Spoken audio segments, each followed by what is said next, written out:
మీ ఎలాంటి వ్యాపార ప్రకటనలకైనా వెంటనే మా ఛానల్ సంప్రదించండి. ప్రస్తుతం మనతో పాటు ప్రముఖ ఆధ్యాత్మికవేత్త జ్యోతిష వాస్తు పండితులు లలితాదేవి ఉపాసకులు బ్రహ్మశ్రీ నానాజీ పట్నాయక్ గారు ఉన్నారు. గురుగారితో మాట్లాడదాం. నమస్కారం గురుగారు.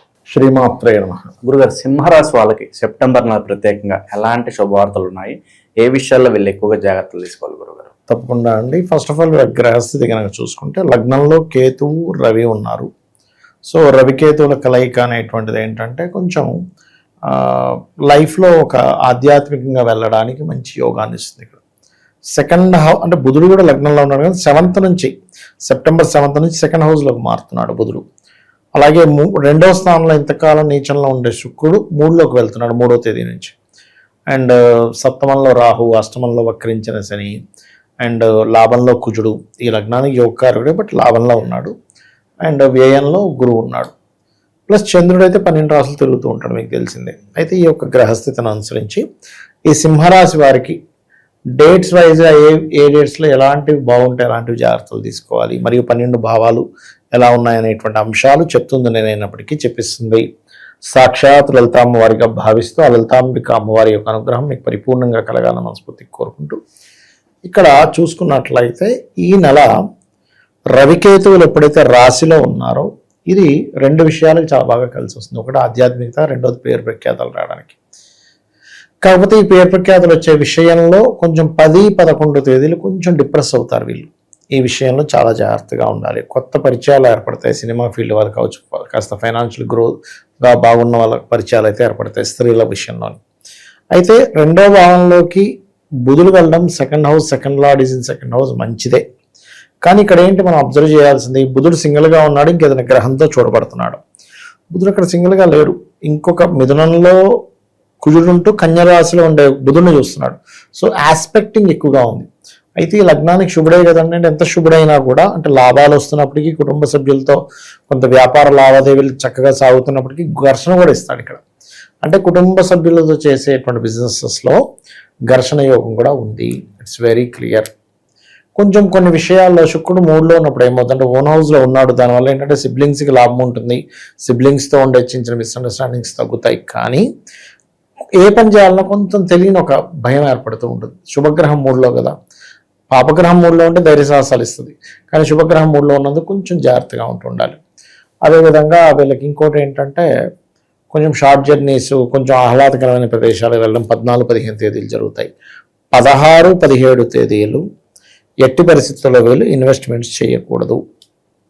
24-25 తేదీల్లో వివాహ నిర్ణయాలు తీసుకోకూడదు. వివాహ నిర్ణయాలు కావచ్చు, లేకపోతే ఏదైనా ఒక సాఫ్ట్వేర్ కంపెనీ పెడుతున్నాము, దాని మీ దగ్గర కొంత మనీ ఉంది, లేదంటే ఇంకొక పార్ట్నర్ని తెచ్చుకుంటారు, ఫ్రెండ్ని, అలా పార్ట్నర్షిప్స్ విషయాల్లో 24-25 అవాయిడ్ చేయండి. ఇక 26, 27, 28 ఈ 3 రోజులు కూడా పర్టికులర్గా నీటి ప్రదేశాలు వెళ్ళినప్పుడు, ఎందుకంటే జలరాశిలో చంద్రుడు సంచరిస్తున్నాడు, జాగ్రత్తగా ఉండాలి.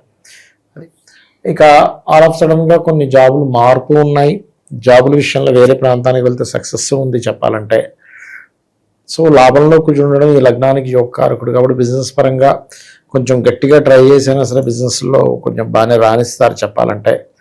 కొన్ని కొత్త ఇన్వెస్ట్మెంట్స్ పెడతారు, భూముల మీద కానివ్వండి, కొంత టెంపుల్ కన్స్ట్రక్షన్స్ మీద కానివ్వండి, ఎవరికైనా సేవా సంబంధించిన, ఎందుకంటే 12లో గురువు కదా. కాబట్టి సింహలగ్నం వాళ్ళు ఏంటంటే ఏదైనా ఒక టెంపుల్స్ కట్టడానికి వాటికి కొంతవరకు వాళ్ళకి యోగ్యవంతంగా ఉంటుంది అనమాట గురువు వల్ల. అది మెయిన్గా చెప్పాలంటే. బట్ వీళ్ళకి ఫైనాన్షియల్గా ఇంకా బాగా గ్రోత్ రావాలి అంటే మాత్రం ఒకటి, ఉదయం నిద్రలేస్తూనే గణపతిని, సూర్యభగవాన్ని తలుచుకొని నిద్రలేవాలి. రెండవది ఏమిటి అంటే 2వ స్థానంలో బుధుడు ఉన్నందుకు విష్ణు సహస్రనామాలు, కాలభైరవుడి యొక్క అష్టకము ఎంత చేస్తూ ఉంటే అంత బాగుంటుంది వీరికి చెప్పాలంటే. ఫైనాన్షియల్ గ్రోత్ ఉంటుంది. కాకపోతే ఈ ఫైనాన్షియల్ మ్యాటర్స్ విషయంలో 19వ తేదీ వరకు ఒక పక్క డబ్బు వస్తూ ఉంటుంది, కానీ ఘర్షణ కూడా ఉంటుంది ఆ డబ్బు మూలంగానే, వ్యాపారాల మూలంగా. అది కొంచెం కంట్రోల్ చేసుకుంటూ ఉండాలి. పంటికి సంబంధించిన ఏదైనా ఇబ్బందులు ఉన్నా, కంటికి సంబంధించిన ఇబ్బందులు కొంచెం ఇమీడియట్లీ చూపించుకోవాలి. అది అనమాట. అది ఇంట్లో వాళ్ళకి ఎవరికైనా చిన్నపాటి సర్జరీస్ అవ్వడము, ఈ గొడవలు ఇట్లాంటివి కొంచెం ఉన్నాయి వీరికి. గురుగారు, సెప్టెంబర్ అంటేనే మెయిన్గా మనకి అబ్రాడ్ వెళ్ళే స్టూడెంట్స్ వాళ్ళు రెడీ అవుతూ ఉంటారు. సో ఆ ట్రావెల్లో ఎలాంటి ఇబ్బందులు రాకుండా ఉండాలంటే ఏమన్నా ఉంటుందా? కొంచెం వీళ్ళకి చెప్పాలంటే ఎవరైనా అక్కడ ఉన్న వాళ్ళు ఎవరైనా సహకరించడం వల్ల కొంతవరకు వెళ్తారు. ఎప్పుడైనా ట్రావెల్లో ఇబ్బంది కలగకుండా ఉండాలి, అబ్రాడ్ ట్రావెల్ అనుకుంటే ఒక మంచి ఇది ఉందండి. ఇప్పుడు ఎలా వెళ్తాం, వాయుగమనం. వాయువు అంటే వాయుపుత్రుడు ఎవరు? ఆంజనేయ స్వామి. హనుమాన్ చాలీసా కనుక ఎవరైనా ఇప్పుడు చాలా మంది చూడండి, మేము వెళ్ళలేకపోతున్నాము, లేకపోతే అక్కడికి వెళ్ళాక స్థిరపడలేకపోతున్నాము అని బాధపడుతూ ఉంటారు. అలా బాధపడే వారికి డైలీ 2 times కనుక భక్తి శ్రద్ధలతో హనుమాన్ చాలీసా చదవగలిగితే వాళ్ళకి 100% వాళ్ళ లైఫ్లో మార్పు చూస్తారు. ఇంకా పరిహారాల పరంగా ఇంకేమైనా చెప్తారు గురుగారు ప్రజెంట్ ఉన్న గ్రహస్థితిలోకి వెళ్ళి? కాలభైరవుడు అష్టకం ఒకటి చేసుకోవాలండి మెయిన్గా. లగ్నంలో కేతువు రవి ఉన్నందుకు నవగ్రహాల్లో కేతు రవి గ్రహాల దగ్గర దీపారాధన చేయడము, గోవులకి గ్రాసము మరియు గోధుమ రవ్వ తినిపించడం చేయాలి. ప్రధానంగా గ్రాసమైన గోధుమ రవ్వ, ఇవి ప్రధానంగా గుర్తుపెట్టుకోవాలి. గురుగారు ప్రతి ఒక్కరు కామన్ గా ఫేస్ చేస్తున్న ఒక సమస్య గురించి మనం మాట్లాడదాం ఇవాళ. సో సడన్ గా ఎడ్యుకేషన్ తీసుకోండి, చదువు బాగానే వెళ్తూ ఉంటుంది, సడన్ గా ఒక్కసారిగా చదువు డల్ అయిపోతుంటుంది, లేదంటే మనీ పరంగా కావచ్చు, బిజినెస్ పరంగా కావచ్చు, ఒక ఫ్లోటింగ్ అలా ఉంటూ ఉంటుంది. సడన్ గా ఒక్కసారిగా ధనం ఆగిపోవడము, వ్యాపారం లేదా లాస్ రావడము, ప్రతి ఒక్కరు ఫేస్ చేస్తూ ఉంటారు సమస్య. ప్రధాన కారణాలు ఏమై ఉండొచ్చు అంటారు? ఇలాంటి సడన్ డౌన్ ఫాల్ ఆపాలంటే పరిహారాలు ఏమైనా ఉంటాయి అంటారా?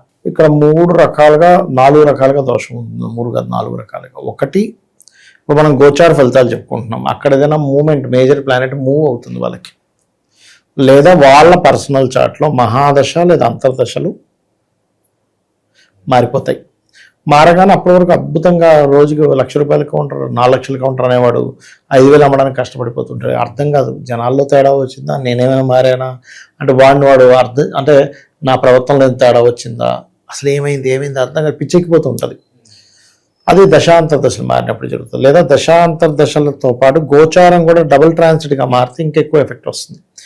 ఒక్కొక్కసారి ఏమవుతుందంటే వాళ్ళ ఇంట్లో చూడండి, కొంతమందికి తల్లిగారు చనిపోయారు, లేదా తండ్రి గారు గతించారు, లేకపోతే వాళ్ళ ఇంట్లో సంథింగ్ కొన్ని ఇన్సిడెంట్ జరిగాయి, అప్పుడు కూడా డౌన్ఫాల్ అవుతుంది. అంటే వాళ్ళ ధనయోగం దాంతో కనెక్ట్ అయి ఉంటుంది. నేను ఒక జాతకం చూశాను, మదర్తో కనెక్ట్ అయిన ధనయోగం జాతకం కనెక్ట్ అయింది. అప్పటి వరకు అసలు విపరీతంగా వడ్డీలు తిప్పి చాలా చేసేవాడు, ఆ బిజినెస్లు చేసి ఈ బిజినెస్ చేసి ఒక్కసారి తల్లి చనిపోగానే ఒక్కసారి డౌన్ అయిపోయాడు. ఏమైందంటే ఏమో సార్ నాకు అర్థం కావట్లేదు, ఏం చేయలేకపోతున్నా అన్నాడు. అంటే ధనం ఒక్కోసారి తల్లి ద్వారా, కొంతమందికి భార్య ద్వారా, కొంతమందికి సంతానం ద్వారా అట్లా ఉంటూ ఉంటుంది. అలా వాళ్ళు మిస్ అయినప్పుడు కూడా మిస్ అవుతాయి. అది తాత్కాలికమైన, తర్వాత మళ్ళీ సెట్ అవుతుంది స్లోగా. అప్పుడు ఏం చేయాలి, ఏ గ్రహం ద్వారా అయితే అది ఏర్పడిందో దాన్ని వీళ్ళు సెట్ చేసుకోవాలి. ఇంకొక విషయం ఏంటంటే, ఇవన్నీ ఒక ఎత్తు అయితే కొంతమంది తెలియక ఇల్లు మారినప్పుడు మారిపోతాయి. చూడండి, గమనించండి కావాలంటే. ఇల్లు మారేమో సార్, అక్కడి నుంచి నాకు దరిద్రం పట్టుకుంది, కలిసి రావట్లేదు అంటాడు, లేకపోతే ఇల్లు మారినప్పటి నుంచి బాగుంది అంటాడు. అంటే ఇక్కడ కొంతమందికి ఏమవుతుందంటే లైఫ్లో ఒక చిన్న ఇంట్లో ఉంటారు, ఓ బిజినెస్ చేస్తారు, కోట్లు కలిసి వస్తాయి, డబ్బులు వచ్చాయి కదా ఇంట్లో ఉండడం ఎందుకు, మారిపోదామని మారిపోతారు. సొంత ఇల్లైనా రెంట్ ఇల్లైనా ఎందుకు, ఇంత డబ్బులు వచ్చాక మన ఇంట్లో చిన్న సింగిల్ బెడ్రూమ్లో డబుల్ బెడ్రూమ్లో ఉండడం ఎందుకు, 4 bedroom కొనుక్కుందామని వెళ్ళిపోతారు. లక్ బాగుండి ఆ ఇల్లు వాస్తు బాగుంటాయి, అది కంటిన్యూ అవుతాను లెగసీ. దరిద్రం కొద్దీ ఆ ఇల్లు ద్వారం పాడైనా, అంటే మెయిన్ డోర్ పాడైనా, వాళ్ళకి పనికిరాని డైరెక్షన్స్లోకి, వాళ్ళకంటే వర్గు ఉంటుంది, వర్గురీత్యా ఆపోజిట్ డైరెక్షన్లోకి వెళ్ళినా, డోర్ పాడైనా, లోపల మనీ ప్రొడ్యూస్ చేసేటువంటి north south east or west దోషం ఏర్పడిన, వాళ్ళ లెట్రిన్ బాత్రూమ్ సరిగా లేకపోయినా వీళ్ళకి దోషం. ఇంకా ఆ ఇంట్లో నుంచి ఎప్పుడు బయటపడాలని ఉంటుంది. ఇన్ని సంవత్సరాలు ఇన్ని కోట్లు సంపాదించింది, ఆ ఇంటికి వెళ్ళిన మొత్తం కరిగిపోతూ ఉంటుంది.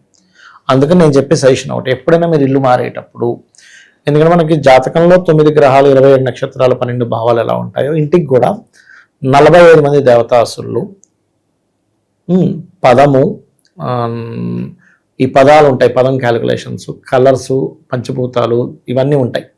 ఇవి ఏమాత్రం డిస్టర్బ్ అయినా జాతకంలాగే పనిచేస్తుంటుంది. కాబట్టి ఇల్లు మారేటప్పుడు చాలా జాగ్రత్తగా ఈ జాగ్రత్త తీసుకుంటే ఖచ్చితంగా బాగుంటుంది.